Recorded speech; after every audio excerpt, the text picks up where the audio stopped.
Data UNESCO menyebutkan Indonesia menempati urutan kedua dari bawah soal literasi dunia, yang berarti minat baca sangat rendah dengan persentase 0,001%, atau dari 1.000 orang Indonesia hanya 1 orang yang rajin membaca. Kurangnya bahan bacaan dan praktik literasi yang belum sesuai dinilai sebagai faktor penyebab rendahnya literasi masyarakat Indonesia.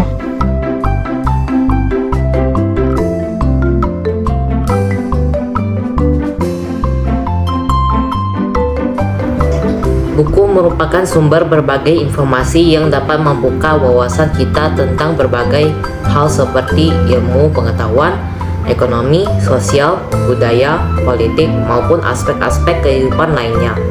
Selain itu, dengan membaca dapat membantu mengubah masa depan serta dapat menambah kecerdasan akal dan pikiran kita. Buku dibagi menjadi buku fiksi dan non-fiksi. Buku fiksi dan non-fiksi memiliki beberapa unsur, yaitu unsur intrinsik dan ekstrinsik. Unsur intrinsik adalah unsur pembangun dalam cerita itu sendiri.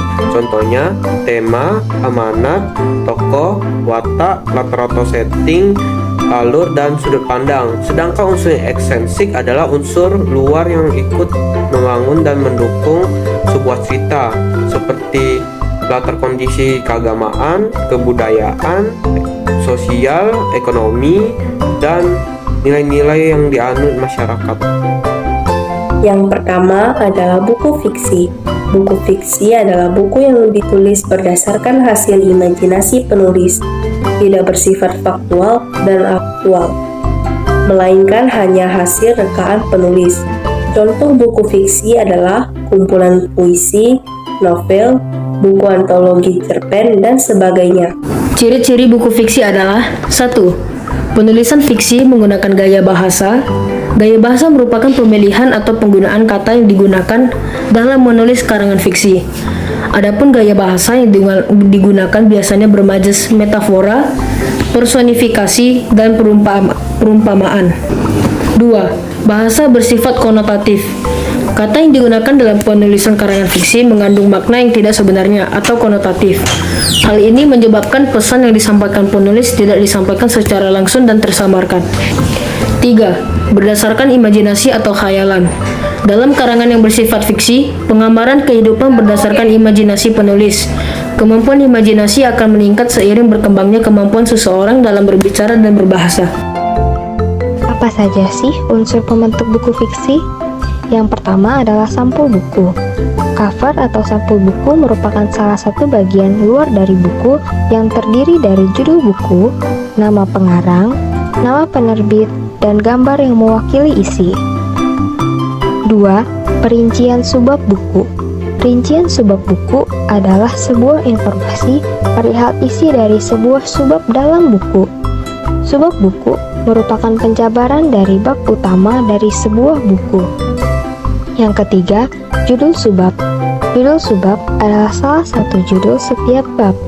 Judul ini adalah gagasan utama bab atau materi yang akan dipelajari atau diceritakan.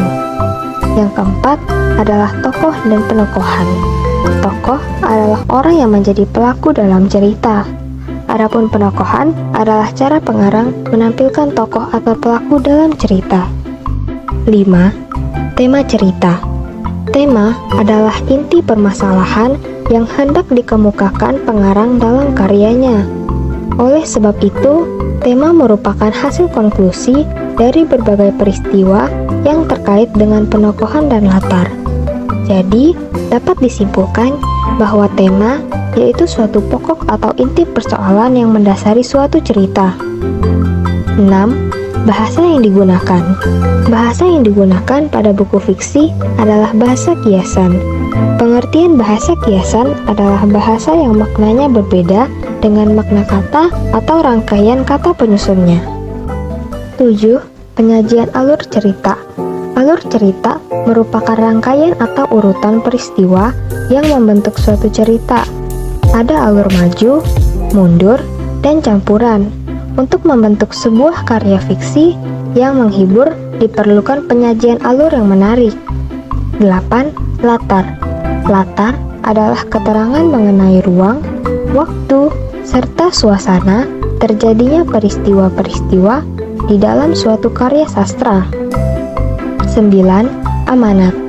Amanat adalah suatu pesan yang ingin disampaikan oleh si pemberi amanat berbentuk sebuah perintah kepada penerima amanat melalui amanat yang tertulis atau instruksi, agar si penerima amanat dapat menyampaikan atau melakukan amanat yang diberikan oleh si pemberi amanat.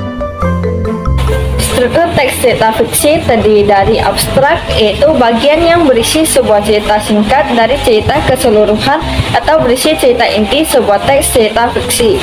Bagian ini bersifat opsional, boleh ada, boleh tidak. Orientasi, bagian ini menjelaskan tentang tema, latar belakang tema, serta tokoh dalam novel. Bagian ini biasanya terletak pada bagian awal cerita dan menjadi penjelas dari cerita fiksi. Komplikasi, bagian yang berisi tentang permasalahan-permasalahan yang mulai dihadapi para tokoh dalam cerita. Evaluasi, yaitu bagian dari cerita yang berisi tentang pembahasan, pemecahan, atau penyelesaian masalah yang dihadapi para tokoh namun belum berakhir. Resolusi, yaitu bagian yang berisi inti pemecahan masalah dari masalah yang dihadapi para tokoh. Koda atau reorientasi, yaitu bagian yang berisi amanat cerita atau pesan moral yang dipetik dari cerita fiksi. Ini adalah buku non-fiksi. Buku non-fiksi bersifat realitas atau apa-apa yang dimuat mungkin terjadi. Sedangkan buku non-fiksi bersifat aktualitas atau yang benar-benar terjadi. Adapun yang masuk dalam kategori non-fiksi ialah buku sejarah, biografi, dan buku yang memuat cerita perjalanan.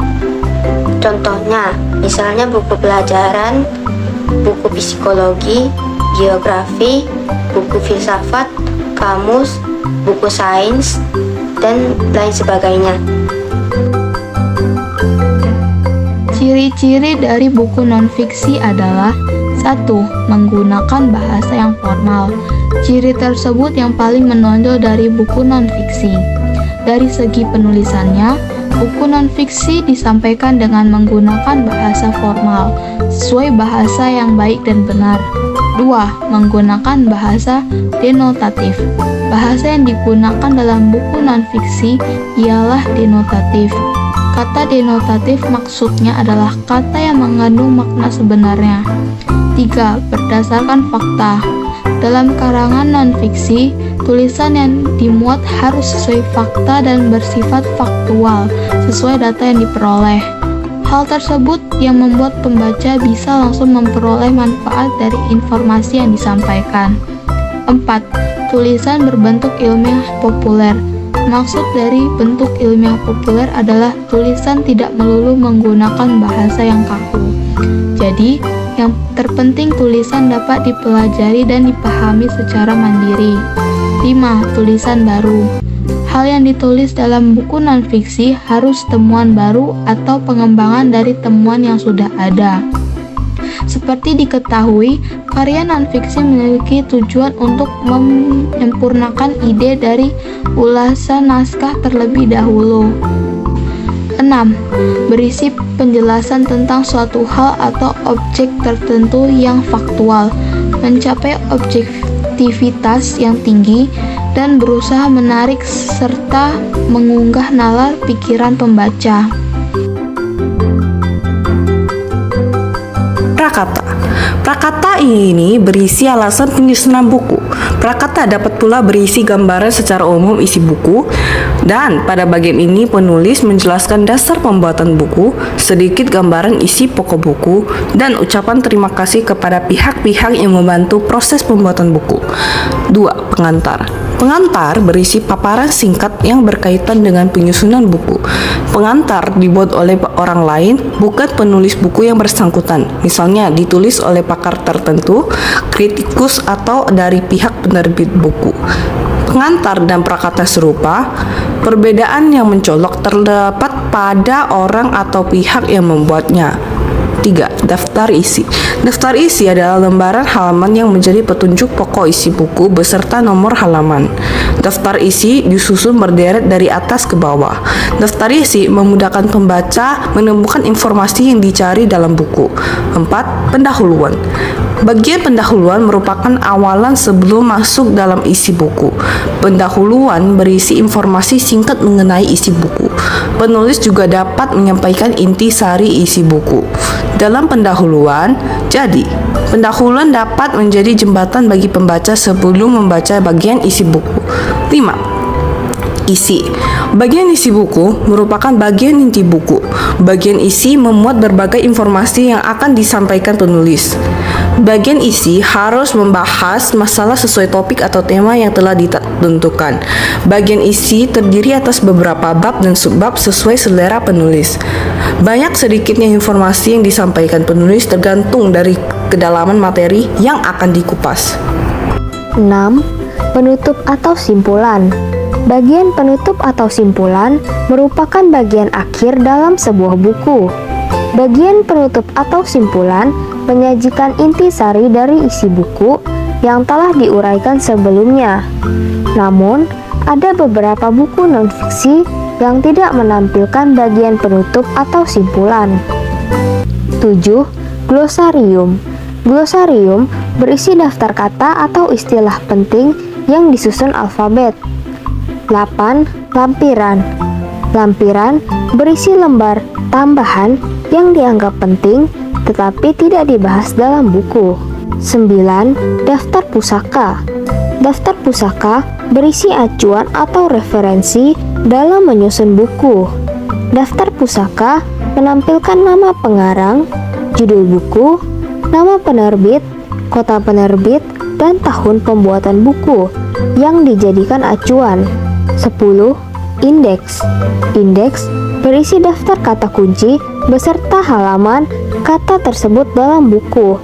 Indeks ditulis secara alfabet. Indeks disusun untuk memudahkan pembaca mencari tahu kata kunci tersebut dalam isi buku non-fiksi.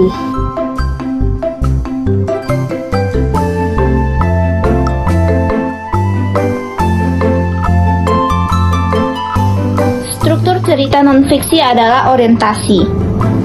Bagian ini mengenalkan sebuah pembahasan yang akan dikaji dalam sebuah cerita non-fiksi. Orientasi berisi tentang pengenalan tokoh yang terlibat dalam cerita dan awal dari sebuah cerita.